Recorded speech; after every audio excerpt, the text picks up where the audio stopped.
జయగురుదత్త శతశ్లోకి రామాయణం గురించి చెప్పాలి అనంటే చాలా స్వామీజీ రిలీజ్ చేసిన రోజు ఆహా మా పిల్లలకి మా మనమరాళ్ళకి నేను దాచిపెట్టాలి అనని ఆ రిలీజ్ చేసిన వెంటనే స్వామీజీ దగ్గర అది తీసుకుని వెళ్ళిన తర్వాత యుఎస్లో మాకు చిన్న మనమరాలు పుట్టింది.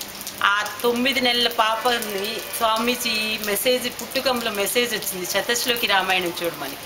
దాన్ని పెట్టుకుని నేను కూర్చుని ఉంటే ఆ 28 నిమిషాలు ఆ పాకే పాప కూడా ఇలా స్వామీజీ ఆ చెప్పినటువంటి ఆ బొమ్మల్ని చూస్తా చాలా ఆనందంగా నవ్వుకుంటా ఇలా భజన చేసినట్టు ఇలా అని అనుకుంటూ రామాయణాన్ని చూసింది. దాన్ని చూసి నేను స్వామీజీ ముందు తరాల వాళ్ళకి ఉపయోగపడటానికి చాలా బాగా ఇది చేశారు అన్నది నా యొక్క అనుభవం చెప్తున్నాను.